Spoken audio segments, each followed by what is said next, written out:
अस्सलामुअलैकुम, आप देख रहे हैं द लास्ट स्टार। मैं हूं हमजा तारड़। मेरे साथ मौजूद हैं राना मोहम्मद अजीम साहब और इस्लामाबाद स्टूडियो से हमारे साथ मौजूद हैं साकिब बशीर साहब। पाकिस्तान पीपल्स पार्टी और नून लीग में तनाव बढ़ता जा रहा है। वज़ीर आला पंजाब कहती हैं कि अगर मरियम नवाज पंजाब की बात नहीं करेगी तो फिर कौन करेगा। साथ उन्होंने ये भी कहा कि उन दिमागों की भी सफाई की है जो पंजाब की तरक्की से जलते हैं। फिर पीपल्स पार्टी का भी इस पे मौक़िफ़ आया। पलवशा खान साहिबा ने भी तनकीद की, अज़मा बुखारी साहिबा ने भी इसके ऊपर जवाब दिया। लेकिन एक और अहम चीज़ हुई, सदर ममलिकत आसिफ अली जरदारी साहब से वज़ीर दाखिला मोहसिन नकवी साहब की मुलाकात हुई है। पैगाम उनको दिया गया है, कल मुलाकात करेंगे मोहसिन नकवी साहब वज़ीर आज़म से। क्या ये मामला रफ़ा दफ़ा हो जाएगा? क्या सूरत हाल जो है वो नॉर्मल हो जाएगी सदर ममलिकत आसिफ अली जरदारी साहब के इंटरफेयर करने से? ये है वो सवाल जिसके जवाब का सबको इंतज़ार है। ये तो कल की मुलाकात के बाद ही इल्म होगा। लेकिन जो लफ्ज़ों के तीर हैं, जो निश्तर बरसाए जा रहे हैं, वो रोज़ बरोज़ उनकी तादाद भी बढ़ती जा रही है और फ्रीक्वेंसी भी ज़्यादा होती जा रही है। ऐसे ही सूरत हाल जब पैदा हो गई है तो तहरीक इंसाफ ये कह रही है कि हम पीपल्स पार्टी से इत्तेहाद तो नहीं कर सकते हैं, लेकिन अगर वज़ीर आज़म के ख़िलाफ़ अदम एतमाद लाई जाए तो पीपल्स पार्टी से बात हो सकती है, उसमें पीपल्स पार्टी का साथ दिया जा सकता है। तो सवाल यह भी उठता है कि क्या पाकिस्तान पीपल्स पार्टी संजीदा है या गौर कर रही है कि वज़ीर आज़म के खिलाफ अदम एतमाद लाई जाए? क्योंकि बारहा ये बात वो कर रहे हैं कि आसिफ अली जरदारी साहब की वजह से शहबाज शरीफ साहब वज़ीर आज़म है। इसके अलावा क्या इमरान खान साहब को जेल से वाकई शिफ्ट किया जा रहा है? इस पर बात करेंगे। 26वीं आईनी तरमीम की समाअत बराह रास्त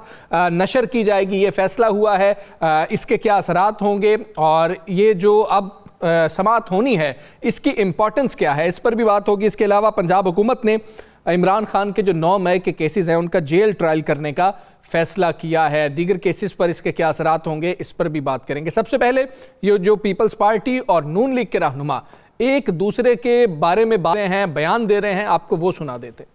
शरीफ की हुकूमत खत्म हुई तो सफाई का जो निजाम था वो भी खत्म। उसके बाद 4 साल गोगी पिंकी के दौर में पाकिस्तान में जो तबाही आई, पाकिस्तान का हर शहर था, गली थी, मोहल्ला था, सड़क, सब पे गंद के इतने बड़े बड़े ढेर लग गए। अपनी गाड़ियां हैं, अपनी मशीनें, ये जो कूड़ा करकट है, गंद है, इसकी सफाई कर दी, बल्कि उनके दिमागों की भी सफाई कर रही है जो पंजाब की तरक्की से जलते हैं। और फिर बड़ा गुस्सा आता है कि मरियम नवाज शरीफ पंजाब की बात क्यों करती है। मरियम नवाज शरीफ पंजाब की बात नहीं करेगी तो कौन आके पंजाब की बात करेगा? मरियम नवाज शरीफ का दिल करता है कि जैसे आज पंजाब साफ है तो मरियम नवाज शरीफ खैबर पख्तूनख्वा को भी ऐसे ही साफ होता देखना चाहती है। मरियम नवाज शरीफ बलोचिस्तान को भी इतना ही साफ देखना चाहती है। मरियम नवाज शरीफ सिंध को भी इतना ही साफ देखना चाहती है। हम पंजाब पे बात करेंगे, आप सिंध पे कीजिए, हमें कोई इतराज नहीं। आप एक जमात है, सियासी जमात, आज आप हैं कल कोई और होगा।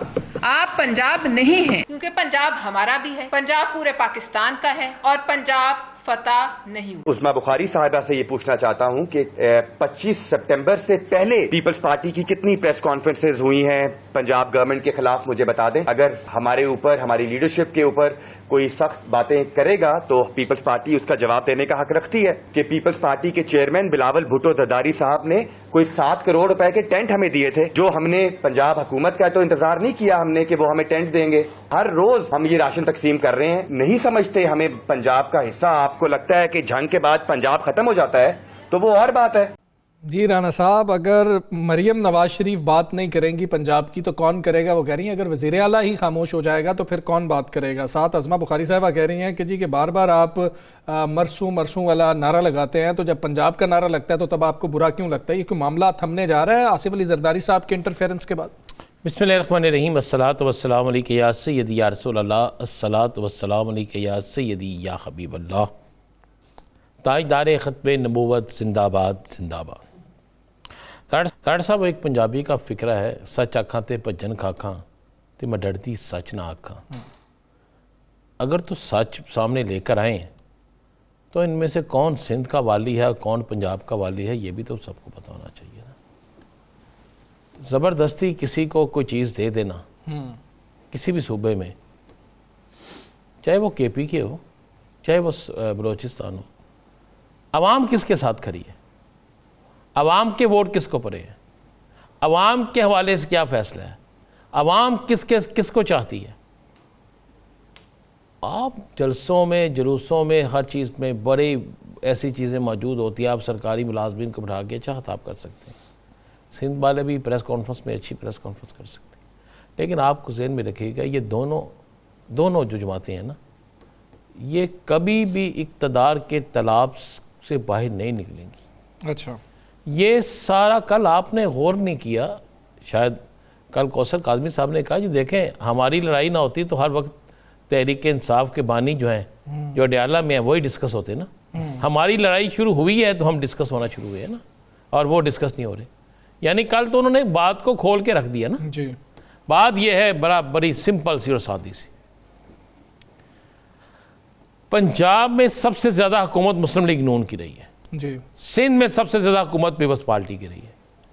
अगर आज कोई ये कहे कि पंजाब ख़राब हो गया था मैं ठीक कर रहा हूँ, तो पहले वाले जितने गए थे वो तो ख़ानदान तो एक ही था ना। नहीं, वो कचरे के ऊपर ज़्यादा कह रही हैं कि वो आपको याद है कुछ ठेके जो है वो कैंसिल हो गए थे, और फिर लाहौर में कचरे की बहुत ज़्यादा बात होती थी। वो टिपिकली बुज़दार दौर को जो है ना वो टारगेट करना पकड़े बुज़दार को क्यों नहीं पकड़ रहे, ये समझ नहीं आ रही वो हैं किधर। सबको पता किधर है, वो अपने भाई शहर में है, क्यों नहीं पकड़ रहे उसे। उधर बिजली नहीं है ना राना साहब। अच्छा, अंधेरे जाओ। बात यही है पीपल्स पार्टी। आप एक बात ज़हन नशीन कर लें, मैं आपको चले खबर दे देता हूँ। जी जी। इस खबर की तस्दीक चंद दिन बाद आपको बिल्कुल क्लियर हो जाए। सीज़ फायर हो चुका है, दोनों जमातों के दरमियान लड़ाई थी नहीं, ये तो एक नूरा कुश्ती थी, लेकिन उसमें थोड़ी सी तलखी आई। अपनी आवाम को थोड़ा सा मुतमिन करने के लिए उन्होंने अपने उस तरफ वोट बनाने थे, इन्होंने इस तरफ वोट बनाने थे, अहकामात कहीं और से थे। उन अहकामात पर अमल करते हुए आप पूरी गेम में देखें ना, कहीं वज़ीर आज़म साहब नहीं बोले। हाँ जी, वो खामोश रहे। वज़ीर आज़म साहब चाहते तो 1 मिनट में ये सारा मसला हल हो सकता। अच्छा, बिलावल साहब भी नहीं उस तरह से बोले। मैं ना बिलावल साहब बोल रहे हैं, ना आसफ अली जरदारी साहब बोल रहे हैं, ना आसफा साहिबा बोली हैं, ना फरियाल तालपुर साहिबा बोली हैं। हाँ जी। आप जरा उन नामों को लें ना, जो फैसला को नाम होते हैं इनके, वो नहीं बोले। अब जो लोग बोले हैं और उसके बाद आप आ जाए, 3 लोग थे इनके गारंटर, ये मैं चैलेंज से कह रहा हूँ। अच्छा। एक नहीं थे, 3 लोग इनके इत्तेहाद के गारंटर थे। आपको पता, मुझे पता है कि अचानक इत्तेहाद किस तरह हुआ था। अचानक फिर वो जो प्रेस कॉन्फ्रेंस हुई थी उसमें मुरझाए हुए चेहरे, वो सारी चीज़ें सबके सामने कहा गया कि जनाब हमने इक़्तिदार में हिस्सा इसलिए नहीं लिया कि हम आगे मुकम्मल इक़्तिदार लेना चाहते हैं जी। और आपको ये खबर दे दूं कि इक़्तिदार से कोई नहीं झलकता पीपल्स पार्टी को। जी, मुझसे ये कागज़ पे ना लिख लें भाई, किसको पता है कल क्या हालात होने हैं। तो यही कंपनी चलती हुई नज़र आ रही है आपको? मुझे तो ये कंपनी में अगर ये कंपनी चलती हुई नज़र आ रही है तो ये भी ज़रा इसी 2 महीने में आपको सारी चीज़ें क्लियर हो जाएंगी। अच्छा, देखें, ये इंसान ज़मीन पर मंसूबा बनाता है और कुछ मंसूबे किसी और जगह बनते हैं। ये क्या कहता है, वो कह रहे हैं कंपनी दौड़ती हुई नजर आ रही है, साकिब साहब फरमा रहे हाँ नहीं दौड़ जाएगी, घबराएं ना, हौसला रखें। ये दौड़ती भी है और भागती भी है। बात यह है कि खान साहब भी आखिरी दिन तक यही मुतमिन थे कि मैं ही हूँ। हाँ जी, ठीक। और मैंने मियाँ नवाज शरीफ साहब का वो दौर भी देखा है जब इनके खिलाफ 10 बंदे नहीं होते थे, और मैंने उस वक्त भी बड़े ताकतवर मियाँ नवाज शरीफ को बड़ी जल्दी उल्टते देखा है ना। तो ये तो बिल्कुल हमने ज़हन में रखना चाहिए ना। एक तो निज़ाम कुदरत है, हम क्यों उस निज़ाम कुदरत को बिल्कुल भूल जाते हैं। हाँ जी। तो ये ज़्यादा नहीं मैं कह रहा। अच्छा, तरीके अदम एतमाद कोई नहीं आ रही, इस पे कोई बात ही नहीं। किसने लानी है? मतलब कि पीपल्स पार्टी, मैं कह रहा हूँ पीपल्स पार्टी सोचिएगा बिना तरीके अदम एतमाद लेकर आए। पीपल्स पार्टी 1% नहीं लाएगी। और भाई पीपल्स पार्टी क्यों लाएगी? क्या बिलावल भुट्टो जरदारी जो है वो खिलाफ है आसफ अली जरदारी के? क्या वो खिलाफ है चेयरमैन सेनेट के? क्या वो खिलाफ है डिप्टी स्पीकर के? यस। कोई नहीं लाएगा। ये सारा एक ड्रामा है आपको, मुझे, सारी कौम को दिखाने के लिए। पहले ये डिस्कस नहीं होती थी, अब ये चीज़ें डिस्कस होती हैं, ठीक है। लेकिन अब ये अब के बाद भी ये 2, 3, 4 दिन ही होंगी ना, इसके बाद नहीं होंगी। इसके बाद आप भी यहीं पे, मैं भी यहीं पे हूँ, ठीक है। कोई चीज़ डिस्कस नहीं होगी। भाई एक उसको गारंटेड को कहा गया कि जनाब हमें बस एक वादा ले दें कि आइंदा के लिए हमारा वक्त होगा। तो आगे से जवाब पता क्या है? आइंदा के लिए तो हम मरियम को तैयार कर रहे हैं, अच्छा, तो इसलिए आप जहन में रखिएगा कि आगे एक वक्त में लड़ाई शुरू हो सकती है। अभी 2 दिन ठहर जाएं, कश्मीर वालों का इजलास होने वाला है, उसमें पीपल्स पार्टी का वज़ीर आज़म रहता है या नहीं रहता, उसमें क्या दाल पकती है। ठीक है।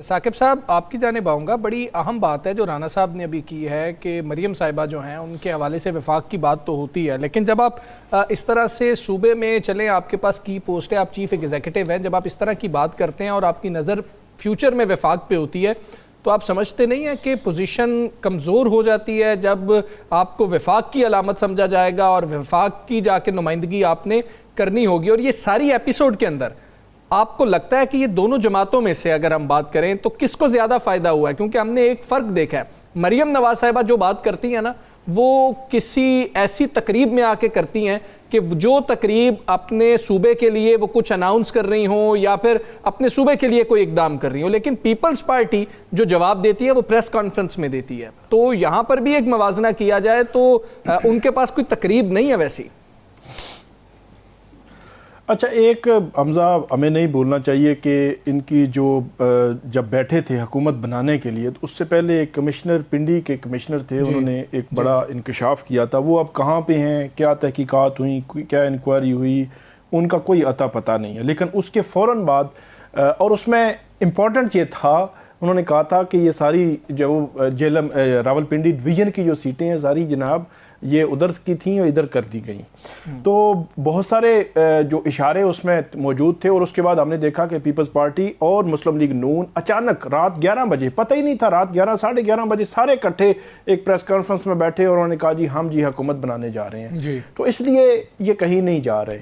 पीपल्स पार्टी भी यहीं पे रहेगी और मुस्लिम लीग नून तो ऑलरेडी हुकूमत में है। क्योंकि पीपल्स पार्टी ने अगर जाना है तो सीधी लाइन है ना, आप सदर भी हैं, आप चेयरमैन सेनेट हैं, आप आईनी ओहदे गवर्नर्स हैं, आपके पास जो है वो आईनी ओहदे हैं, आईनी ओहदे हैं। ये तो नहीं हो सकता जी फ्रेंडली अपोजिशन लीडर जी, इस किस्म की बातें भी हम यहाँ इस्लामाबाद में सुन रहे हैं कि जी अब वो जी उनको अपोजिशन में बिठा कर एक फ्रेंडली अपोजिशन लीडर, ये तो नहीं हो सकता ना कि आप अपोजिशन में बैठे और आप आईनी ओहदे ना छोड़ें। जहां तक आपने ये सवाल किया कि इसका फायदा किसको हुआ, मैं समझता हूं कि पीपल्स पार्टी को इसका फायदा, पीपल्स पार्टी अंदर से खुश है, खासतौर पर पंजाब की उनकी जो लोग हैं नदीम अफजल चांद साहब समेत, वो खुश हैं कि इस किस्म की सिचुएशन बनी है। क्योंकि पंजाब में मुस्लिम लीग नून का वोटर है, हम माने ना माने, कम है ज्यादा है वो एक अलग बहस है। पंजाब में पिछले एक तवील अरसे से मुस्लिम लीग नून जो है वो 2008 से दरमियान में 3 साल वो बुज़दार साहब आए, बाकी मुस्लिम लीग नून ही चल रही है तकरीबन। तो इसलिए मुस्लिम लीग नून तो चले जो भी मंसूबे कर रही है, जो भी कर रही है सारा, पीपल्स पार्टी का कोई यहाँ पे मतलब कोई से नहीं थी उनका। यहाँ पे हमें कोई चीज़ नज़र नहीं आती। वो जनूबी पंजाब में नशिस्तें ली हैं, यूसुफ रज़ा गिलानी साहब उनके बेटों ने, वो भी ट्रिब्यूनल्स में केसेस हैं, उन पे भी काफ़ी सवालात हैं कि वो सीटें कैसे गई हैं। तो पीपल्स पार्टी का पंजाब में नहीं था। इससे पीपल्स पार्टी अपने आप को कोशिश कर रही है कि वो जो किसानों की बात करे, वो मुतासरीन की बात करे, वो उन लोगों की बात करे जो सैलाब से डायरेक्टली हिट हुए हैं, ताकि पब्लिक में उनका कोई जो है वो इमेज बेहतर हो। अगरचे ये बड़ा मुश्किल है, इस तरह नहीं होता कि आप जो है वो मिल जाएं मुस्लिम लीग नून के साथ या पंजाब की वो बड़ी पार्टी के साथ आप जो है वो हुकूमत करना शुरू कर दें, फिर आपका तो यही असर होगा पंजाब में। बिल्कुल ऐसे ही है। बात है हमजा, जी बात हमने बहुत पहले कहा था, ये इसी तरह पे काम करना। और अब कहें कि इन अल्फाज के साथ वोट बैंक में इजाफा होता है। मैं मानता हूँ मुस्लिम लीग नून जो है उसका वोट ज़रूर है इस पंजाब, लेकिन इस 8 फरवरी ने बहुत कुछ खोल दिया। और 8 फरवरी के बाद अब जो नया वोटर आया है, वो आपको पता है, मुझे भी पता है, और इनको भी पता है कि उसकी अक्सरियत किसके साथ है, ये सबको पता है। आज मसलन अभी ये जो ज़िमनी इलेक्शन हुआ था समरियाल का जी, उसमें किसको नहीं पता कि किसके कितने वोट निकले थे और पीपल्स पार्टी कहाँ खड़ी थी, बाकी मजहबी जमातें कहाँ खड़ी थी। केपीकेएम की मैं बात ही नहीं कर रहा हूँ, पंजाब की बात कर रहा हूँ।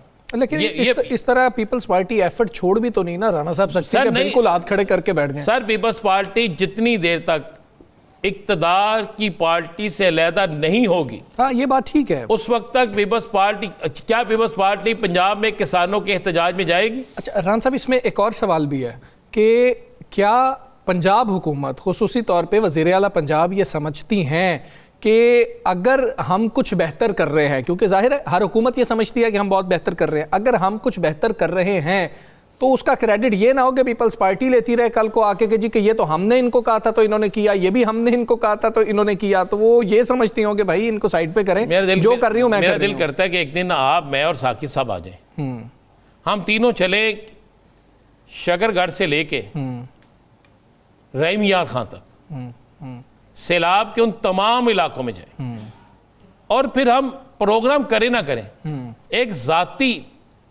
वहां पे एक टूर कर लें और फिर आके हम अपने आपस में बैठ के तजिया करें कि जनाब क्या सूरत हाल है। देखिए आज फिर निचले दर्जे के शराब की वार्निंग जारी कर दी गई है जी। हजूर किबला, जो लोग ज़कात देते थे वो आज ज़कात मांग रहे हैं। आप कह रही हैं पर में हम देना शुरू कर देंगे, ऐसे 17 अक्टूबर चेक देना शुरू कर देंगे। आप समझती हैं कि जितने वो पैसे दे रहे हैं, नहीं ऐसा तो हो ही नहीं सकता ना कि मुकम्मल इजाला हो सके, वो तो पॉसिबल ही नहीं है। हुकूमत जो भी क्या दावा वो करे। 50% भी है, क्या 25% भी है, क्या वो 15% भी है? जाके नुकसान तो लोगों का देखें।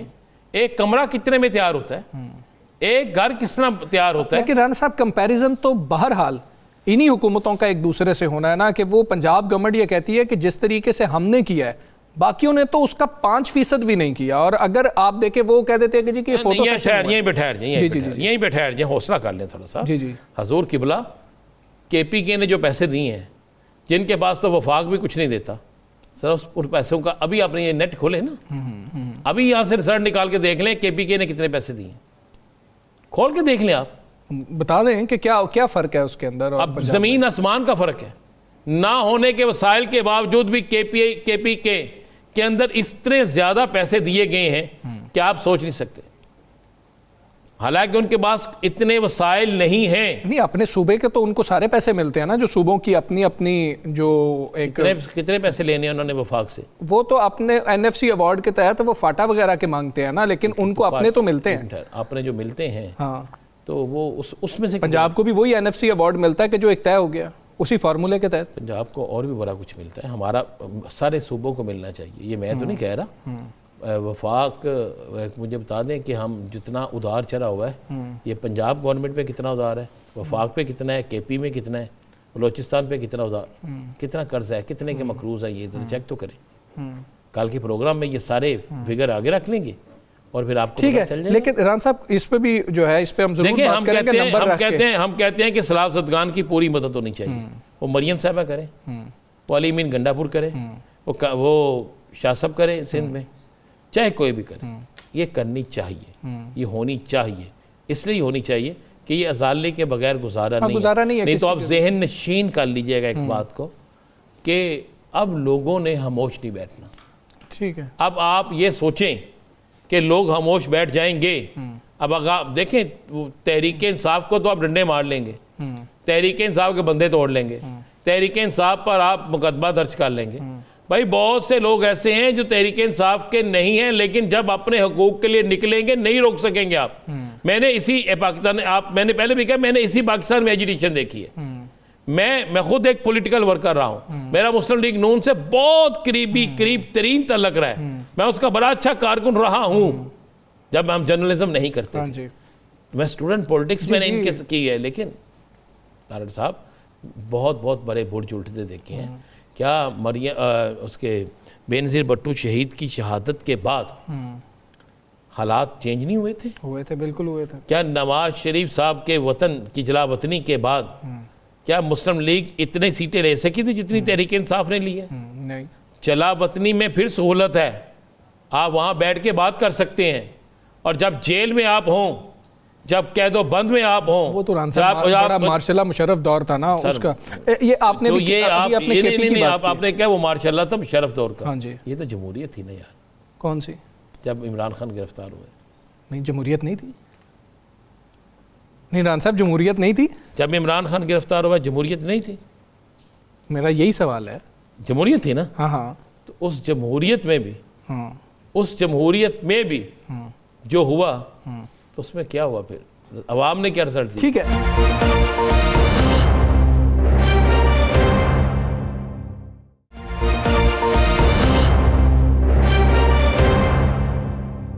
रान साहब, केपी की आप बात कर रहे थे, केपी में कोई बड़ी तब्दीली हो रही है और अभी जो है एक और मामला जो है गिरफ्तारी का एक सामने आया है, उस पर अब कोई देखिए मेरी आज केपी में एक शख्स मौजूद था, मेरी उससे बात हुई तो मैंने उन्हें कहा जी ये सनम जवेद वाला मामला क्या है? अच्छा। उन्होंने कहा वो तो मेरा ख्याल है पहुंच गई हैं जहां पहुंचना था। अच्छा। मैंने कहा चले, मैं क्या बाकी सब ठीक है, क्या ये स्पीकर साहब से इस्तीफ़ा हाँ जी मांगा गया है? अगर स्पीकर साहब से इस्तीफ़ा मांगा गया है तो ये खान साहब ने खुद कहा है कि मैं ये सारा अपना पैगाम अपनी बहन के ज़रिए बाहर भेजूँगा, तो उन्होंने अपनी बहन के ज़रिए पैगाम क्यों नहीं भेजा? जी। 3 दिन से ये बात चल रही है। हाँ जी। तो उसने आगे से एक लफ्ज़ कहा। अच्छा। उसने कहा कुछ बहुत बड़ा होने वाला है सूबे में। अच्छा, मैंने कहा सूबे में भी होने वाला है। उसने साथ एक और बात की, उसने मुझे कहा था कि यार ये अभी करना ना, ठीक है, लेकिन मैं कर देता हूँ। खबर जो होती है ना, हमारे उस्ताद ने समझाया कि इससे जो रोक के रखे ना तो कोई और ले जाए। हाँ, ऐसे ही है। उसने कहा 7 अरकान असम्बली है। अच्छा। उसने कहा 7 कौमी असम्बली के अरकान असम्बली हैं। अच्छा, अरकान कौमी असम्बली हैं। अच्छा। जिनको तोड़ लिया गया हुआ है, डरा के, धमका के, लालच दे के, हाँ जी, या किसी और तरीके से। अच्छा। उन्हें तोड़ लिया गया हुआ है। और ताल्लुक उनका पंजाब से या केपी से है? ये आप छोड़ दे, उन्नति गल दसती है। तुसी भी तो कहंदे हो ना कि हांडी जे विच की पाया की पक्या हुन नाल सन चखाओ भी, सन खुआओ भी। मैं तो ये चाह रहा हूं कि जो भैया जो मर्जी हो सके बंदा नाम निकलवा ले। मैं देखे वो गेस्ट आएंगे, ये काम उनसे करवाना है, ये मुझसे या साकब से ना करवाएं आप काम। अच्छा। बात यह है कि आप जितना मर्जी ये टिल लगा लें, ये सारा कुछ कर लें, ये सारी प्लानिंगें बना लें, ये सारी चीजें तय कर लें, लेकिन क्या आपको यकीन है कि माहौल सदा ऐसा रहेगा? अगर आपको यह यकीन हो कि माहौल सदा ऐसा रहेगा तो कोई एक इलेक्शन न्यूट्रल करा के देख ले, किसी एक इलेक्शन में रिजल्ट क्लियर करा के देख ले। जो हारेगा वो मानेगा नहीं कि न्यूट्रल है। मैं ऐसे जो भी हारेगा, मैं कह रहा जो भी हारे एक इलेक्शन करवा के देख लेना, कोई एक इलेक्शन करवा के देख ले। ठीक है, ठीक है। साकिब साहब, ये जो पंजाब हुकूमत, और मैं यहाँ पे ये बता दूं, एक इलेक्शन करा के देख लें, अगर पीटीआई 50% के मार्जिन से ना जीते किसी भी सूबे में, मैं किसी भी सूबे में कह रहा हूं, अगर पीटीआई 50% के मार्जिन से ना जीते तो फिर आप मुझे कहिएगा राना अज़ीम तेरी सहाफत, तेरी इंफॉर्मेशन ही खत्म है। अच्छा, चले, ये तो न्यूट्रल इलेक्शन कब होंगे, कब कौन मानेगा, ये तो देखेंगे। अच्छा साकिब साहब, इमरान खान साहब के 9 मई के जेल ट्रायल्स का फैसला किया गया है बिलाखिर। क्या आइंदा जो तमाम ट्रायल्स हैं वो भी एक ही दफ़ा शुरू हो जाएंगे? आज खान साहब जो हैं वैसे वो उन्होंने कहा कि जी कि मैं आ रहा हूं, बाद में वो आए भी नहीं थे, तो ये क्या मामला है? बिल्कुल, एक तो GHQ केस का जो ट्रायल है आज अडियाला जेल में हुआ और उसकी समाअत में कोई आगे कार्रवाई जो है वो आगे नहीं बढ़ सकी क्योंकि इमरान खान साहब दो दफ़ा अदालत ने कहा वो आए नहीं है, फिर बाद में मेरे ख्याल में उन्होंने आना था, फिर केस मुलतवी हो गया। सिचुएशन ये है कि ये खबर आज आई कि पंजाब हुकूमत ने कोई इस किस्म का फ़ैसला किया है कि तमाम जेल ट्रायल्स किए जाएँ। तो मैंने इसकी खोज लगाई तो सूरत हाल ये है कि एक दफ़ा ये ट्रायल्स शुरू नहीं होंगे और उसकी बड़ी वजह जो बताई जाती है वो यही है कि GHQ केस जो है वो इस रावलपिंडी के 12 केसेस में से एक केस है, 11 और FIRs हैं। इसी तरह लाहौर की जो 9 मई की FIRs हैं, मुकदमात हैं, वो अलग हैं, फैसलाबाद, सरगोदा, गुजरांवाला के अलग हैं। तो ये तकरीबन 30 के लगभग जो है वो केसेस बनते हैं। तमाम केसेस के सेपरेट ट्रायल करने के लिए अगर पिंडी के केसेस पहले निपटाए जाएंगे, फिर उसके बाद लाहौर और उसके बाद बाकी जो है केसेस होंगे, एक दफ़ा ये ट्रायल्स नहीं हो सकेंगे। और उसकी एक वजह यह भी है कि GHQ केस की अगर मिसाल आपके सामने रखें तो यहाँ तकरीबन 30-40 तो वकला जाते हैं, तकरीबन 60-70 जो है वो मुलजमान है जिनकी हाजिरी लगनी होती है, वहाँ पे जाते हैं। 10-15 तो PTI की लीडरशिप है, जो PTI की जो कुछ चले गए, कुछ छोड़ के कुछ मौजूद हैं, वो उनके ट्रायल्स हो रहे हैं। इमरान खान साहब का है तो एक पूरा मजमा जो है वो वहाँ पे लगा होता है। ये GHQ केस की बात कर रहा हूँ मैं। तो सुबह से शाम तक अगर या तकरीबन 3-4 घंटे ये केस चलेगा तो फिर वहां पे ये नहीं हो सकता कि एक ट्रायल के बाद दूसरा और दूसरे के बाद तीसरा जो है वो ट्रायल चलाया जाए। तो अब खबर यही है कि इस वक्त GHQ ट्रायल ही चलेगा अडियाला जेल में। आने वाले वक्त में ये देखा जाएगा कि क्या जो मुख्तलिफ दिनों में मुख्तलिफ ट्रायल्स किए जाएं या ना किए जाएं। ये एक तय है कि जो कोर्ट में ट्रायल करने का जो नोटिफिकेशन था वो पंजाब हुकूमत ने वापस लेकर जो जेल ट्रायल्स के नोटिफिकेशन 2023 में ये फैसला हुआ था कि जेल ट्रायल्स होंगे, और आपने देखा भी कोट लखपत जेल और मुख्तलिफ जेलों में ये जेल ट्रायल्स हुए हैं। तो वो अब बहाल होगा, जेल ट्रायल्स होंगे, लेकिन इस वक्त एक ही ट्रायल फिलहाल जो है वो चलेगा, वो GHQ केस जो है वो ट्रायल है। ठीक है, वो 26वीं आईनी तरमीम का जो मुकदमा है उस हवाले से भी बता दीजिएगा, आज क्या गैर मामूली हुआ है सुप्रीम कोर्ट में?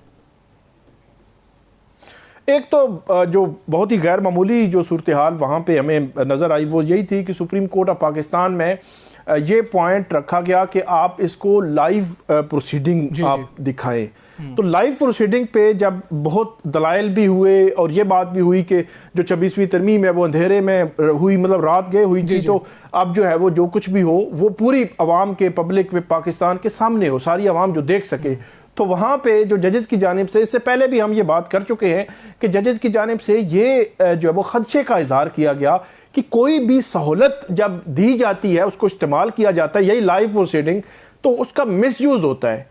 तो मिसयूज ये होता है कि मुख्तलिफ क्लिप्स निकाल दिए जाती हैं, मीम्स बनाई जाती हैं, और इस तरह की सिचुएशन जो है वो सोशल मीडिया पर उसको इस्तेमाल किया जाता है। तो उसकी तरफ उनका इशारा था, और फिर उन्होंने ये भी कहा कि हम जो है वो एक्सपोज हो जाते हैं। हमसे मुराद उनकी ये थी कि उसमें जजेस भी आ जाते हैं, उसमें वकला भी, उसमें सारे लोग, क्योंकि लाइव प्रोसीडिंग चल रही होती हैं और उतार चढ़ाव जो होती है इस किस्म की प्रोसीडिंग्स, उनमें वैसे क्लोज डोर तो जब इस किस्म की प्रोसीडिंग्स होती हैं वो तो होता रहता है, लेकिन जब पूरी दुनिया देख रही हो, रिकॉर्डिंग हो रही हो, सारा कुछ हो रहा हो, तो उसमें सूरत हाल कदरे जो है मुख्तलिफ होती है। तो इसलिए उन्होंने इस चीज़ की निशानदेही की, लेकिन जब वकला की जानिब से यही आज का पॉइंट था और तकरीबन 36 के करीब दरखास्तें हैं जो 26वीं आईनी तरमीम के खिलाफ, तो तकरीबन मोस्टली वकला ने ये बात की कि इसको पब्लिक में दिखाएं, लाइव प्रोसीड करें, क्योंकि ये एक आम मुकदमा नहीं है, इससे बड़ा मफाद आमा का मुकदमा नहीं हो सकता। जिसके बाद ये फैसला हुआ कि बराह रास्त ये केस सुनाया जाएगा।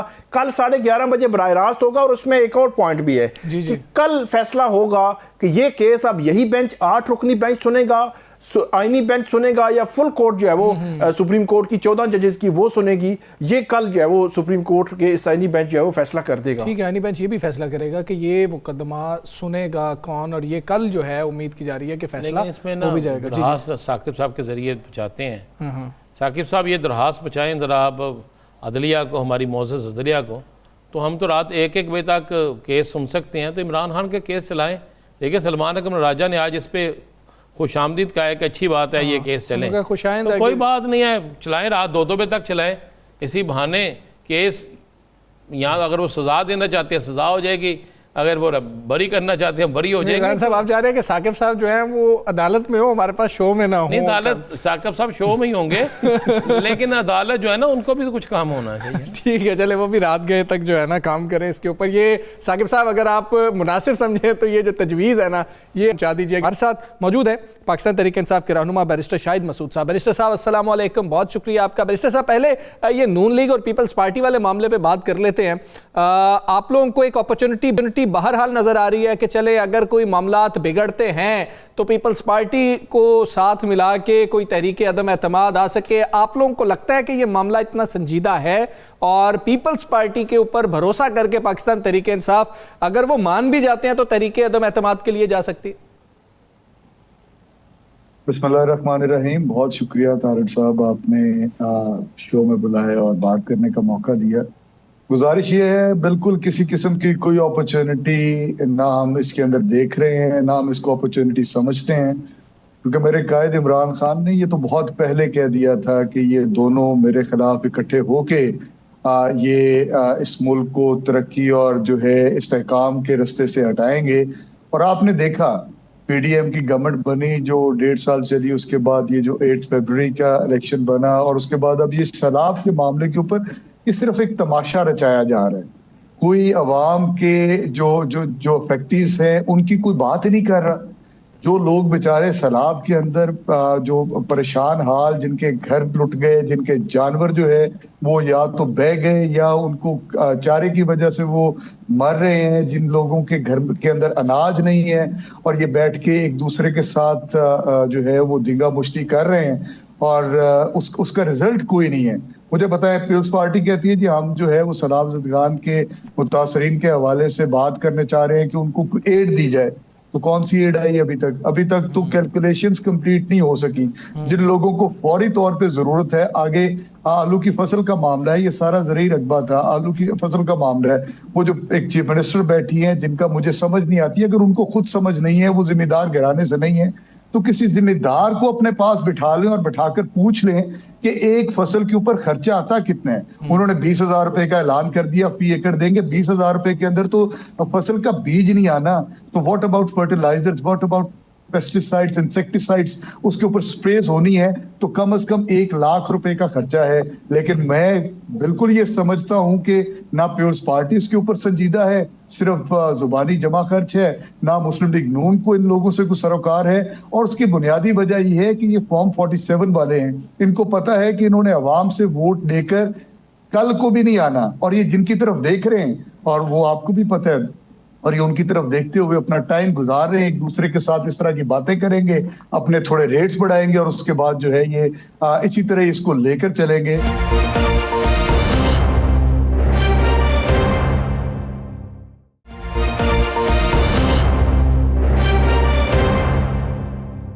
मिनिस्टर साहब, खाद पर और ज़रूरी अद्वियात पर IMF ने टैक्स लगाने की आज हदायत जारी कर दी है, मुतालबा कर दिया।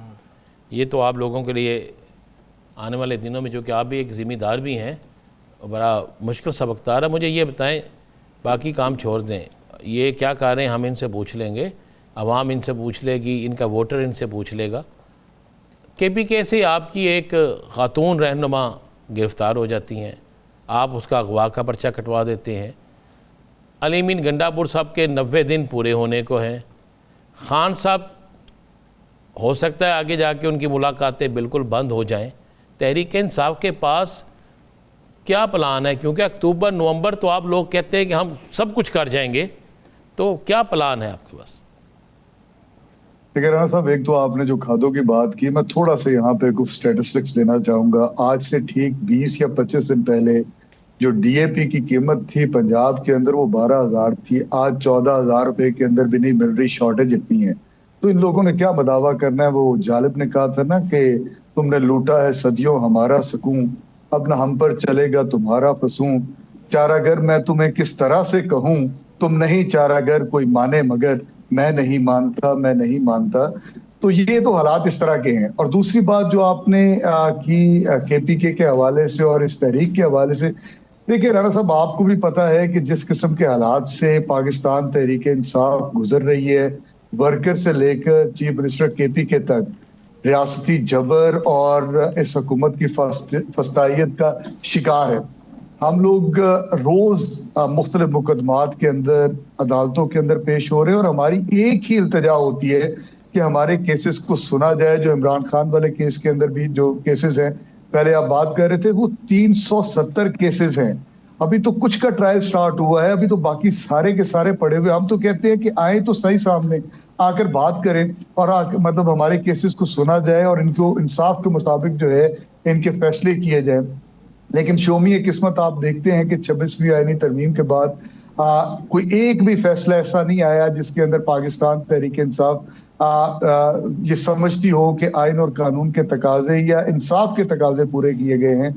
तो इन हालात के अंदर एक फस्तायत का आलम है, कहीं से किसी को उठा लिया जाता है और फिर उसका पता ही नहीं चलता। ये तो फिर अब बहुत बेहतरी आ गई कि हमारे लोगों का पता चल जाता है, इनको अदालतों के अंदर पेश कर दिया जाता है और उसके बाद एक लंबा प्रोसेस स्टार्ट हो जाता है। हमने तो वो भी हालात देखे हैं जब 2-2, 4-4 महीने हमारे लीडरान का, हमारे वर्कर्स का कहीं पता नहीं चलता। और मैं एक आपको मिसाल दूंगा, रिसेंट एग्जांपल है, मेरे डिस्ट्रिक्ट कसूर के एक गांव है चोरकोट, वहां से 3 बच्चों को उठाया गया है जिनकी मैंने खुद हाई कोर्ट के अंदर एक पिटीशन दायर की हुई है। 15 दिन हो गए, उनका कोई पता ही नहीं है और आज तक नहीं पता लग सका।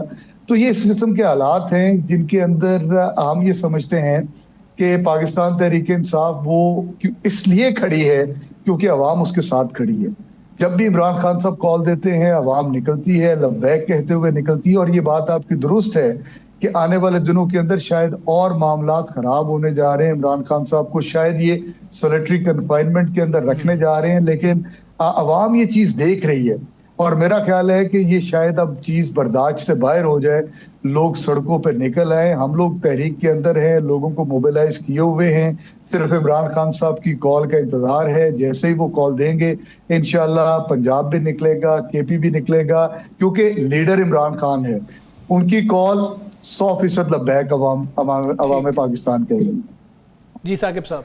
बैरिस्टर साहब ये बताइएगा कि पंजाब में पीपल्स पार्टी जो है वो और नून लीग की आपस में बयानबाजी और इस किस्म की जो चल रही हैं चीज़ें, आप नहीं समझते कि जो बड़ी अपोजिशन पार्टी है जो वो पीटीआई है, तो इस मामले में स्पेसिफिकली मैं सैलाब की बात कर रहा हूँ, गवर्नेंस पर जो इतराज़ात पीपल्स पार्टी उठा रही है कि ये इतराज़ात और सैलाब से मुतल्लिक़ बातें पीटीआई की जानिब से आती, पीटीआई बात करती है इस्लामाबाद में बैठकर, प्रेस कॉन्फ्रेंसेस वो हो रही हैं सारी उनके केसेस सारे मामलात में, लेकिन जो एक पंजाब में एक्टिव एक अपोजिशन जो नज़र आए, जिस तरह जो पीपल्स पार्टी ने बेशक उनका आपस में मामलात होंगे मरकज़ में इत्तेहाद में, तो इसमें कहाँ खामी देख रहे हैं आप पीटीआई की हद तक?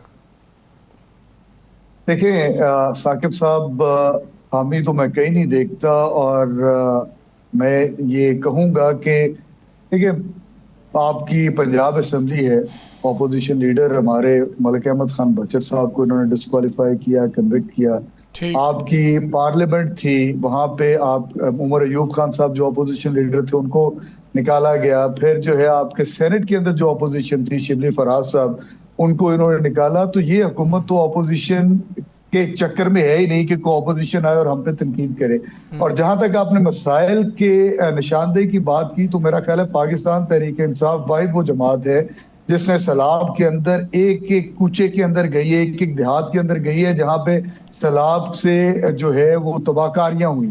सलमान अकरम राजा साहब, अमजद खान न्याजी साहब, मैं किस किस का नाम लूं, सब के सब गए, सब ने जाकर वहां पे आवाज उठाई। लेकिन यहाँ पे मुझे मीडिया से भी एक शिकवा रहता है कि उस तरह इन चीजों को हाईलाइट किया नहीं जाता पाकिस्तान तहरीक इंसाफ के। इन्होंने बहुत हम लोगों ने काम किया, तो सोशल मीडिया बहुत हाईलाइट कर देता है, आप उधर हाईलाइट करवा लेते। तो बिल्कुल वहां पे हाईलाइट हो रहा है जी। आप देखें मतलब आप सोशल मीडिया के ऊपर और कुछ ना कुछ मीडिया जो मेन स्ट्रीम मीडिया आया, उन्होंने दिखाया सलमान अकरम राजा गए, मतलब अमजद खान न्याजी साहब गए, पाकिस्तान तहरीक इंसाफ के सारे पार्लियामेंटेरियंस गए और एक मजबूत ऑपोजिशन की तरह हम आवाज उठाए बैठे हैं। लेकिन बिल्कुल ठीक है, मजबूत ऑपोजिशन की तरह आवाज उठा रही है पाकिस्तान। बैरिस्टर साहब बहुत शुक्रिया आपका, आपने हमें प्रोग्राम में ज्वाइन किया। नाज बलोच साहिबा हमारे साथ मौजूद हैं, पीपल्स पार्टी की रहनुमा है। नाज बलोच साहिबा अस्सलाम वालेकुम, बहुत शुक्रिया आपका। ये जो अब मुस्लिम लीग नून कह रही है कि अगर हमारे खिलाफ बयान दिया जाएगा तो जवाब भी तो हमारी तरफ से आएगा, और अगर पीपल्स पार्टी इस तरह के नारे लगाती है तो उस पर पीपल्स पार्टी को ये फील क्यों नहीं होता कि ये भी सुबाहियत है? देखिए, पहली बात तो ये है कि ये एक ताज्जुब की बात है कि खुद एक ऐसी सियासी जमात जो वफाक में हमारे साथ इत्तेहादी है और डेफिनेटली वज़ारत उज़्मा के मनसब पे उनके अपने जो है वो चचा मौजूद हैं और ख़ुद वो वज़ीर आला पंजाब हैं, और वो इस किस्म की तल्ख़ बयानबाजियों के साथ जो नुकसान वो वफाकी हुकूमत को पहुंचाना चाह रही है पंजाब हुकूमत, ये एक बहुत ही समझ से बालातर चीज़ है। अलबत्ता बात यह है कि इसकी इब्तिदा जो है वो शुरुआत इसकी हुई थी जब पानी के मामले के ऊपर एक ईवी बस की लॉन्चिंग सेरेमनी के अंदर फैसलाबाद में, जहां सिंध हुकूमत का कोई मैटर नहीं था, वहां पे सिंध हुकूमत को क्रिटिसाइज किया गया। पानी मेरा पैसा, इस किस्म के बयानात दिए गए। अब डेफिनेटली जब आप ये कहेंगे मेरा पानी मेरा पैसा, तो फिर उस पर जवाब तो आएगा ना। आप कैसे एक्सपेक्ट कर सकते हैं कि आप ऐसे सख्त जो है वो स्टैंड लें और आपको उसमें रिस्पॉन्स ना आए। बहुत ही मुनासिब अंदाज में हमने हर बात को तहम्मुल मिजाजी के साथ जवाब भी दिया। लेकिन देखें, आप मुझे ये बताइए कि कल को अगर केपी कह दे मेरा पानी मेरा पैसा, तो फिर तो पानी फिर वहां से ही खुद ही अपने फैसले होते रहेंगे। फिर पंजाब क्या करेगा, फिर सिंध क्या करेगा? नहरों के मामले पे क्या सिंध ने कहा कि ये सिंधु का पानी है? नहीं, सिंधु का पानी नहीं कहा, Indus is our life line कहा, और इसको समझने की जरूरत है। जी, जी। ये एक कुदरती निजाम है और वो निजाम अल्लाह ताला की तरफ से ऐसा बनाया गया सिस्टमिक है वाटर कोर्स का कि जो दरिया का पानी हमारे पास नॉर्थ से आता है और वो पंजाब से होता हुआ सिंध में आता है, और सिंध में समंदर है जी। और समंदर का पानी एनक्रोच होके जमीनों की एनक्रोचमेंट करके जमीनों को खा रहा है। अगर दरिया का पानी समंदर तक नहीं पहुंचेगा तो फिर उससे ये होगा कि समंदर एनक्रोच करता जाएगा और बहुत ही कम अरसे में शहर कराची और ठट्टा समेत बहुत सारे हमारे जो समंदरी हदूद में पड़ते इलाके हैं वो सारे एनक्रोच हो जाएंगे। ये बात समझने की जरूरत है। देखिए, सियासी बयानबाजी करके हम तो सियासी बयानबाजी नहीं कर रहे, हम तो ये कह रहे हैं कि अगर केपी कल को ये कह दे कि हम पानी नहीं देते जी हमारी मर्जी, तो आप क्या करेंगे? ये तो फिर आप पंजाब अगर ये बात कर रहा है, ये एक नामुनासिब बात है। आप सिंध की ज़राअत को डैमेज करने के लिए अगर आप अपनी बात करेंगे, आप कहते हैं हमने सहराओं को सैराब करना है और जो ऑलरेडी एग्रीकल्चरल लैंड है वो मुतासर हो ना हो। भाई, पानी मेरा, मेरा पैसा मेरी पानी, नो, पानी अच्छा, भी नाज़िम पाकिस्तान का है और पैसा भी पाकिस्तान का है। लेकिन मैं आपको एक बात ये कहना चाह रही हूँ, जो काम आज आप पंजाब में कर रहे हैं, ई बसेस का या इलेक्ट्रॉनिक बसेस का जो आप काम कर रहे हैं, जो बेहतरी आप लाना चाह रहे हैं, ये सिंध में बहुत पहले कर चुके हैं। तो मेरा ख्याल है कि ये तनकीद जो है ना बिला वजह की करने से कुछ हासिल वसूल नहीं होगा। अलबत्ता ये जरूर है कि आप जब सिंध के ऊपर इस किस्म की क्रिटिसिज्म करेंगे और आप सिंध को जो है टारगेट बनाएंगे, और ऐसे वक्त में जब सैलाब ज़दा पंजाब के लोग आपके मुंतज़िर हैं, आप उनकी मदद करें। आप लोग याद दहानी जो है वो करवाते रहेंगे कि जी कि अगर दिल आजारी हुई है तो माफी मांग लेनी चाहिए। नाज बलोच साहबा, बहुत शुक्रिया आपका, आपने हमें ज्वाइन किया। प्रोग्राम का वक्त खत्म हुआ। मुझे राना अजीम साहब को, साकिब बशीर साहब को इजाजत दीजिए। अल्लाह हाफिज।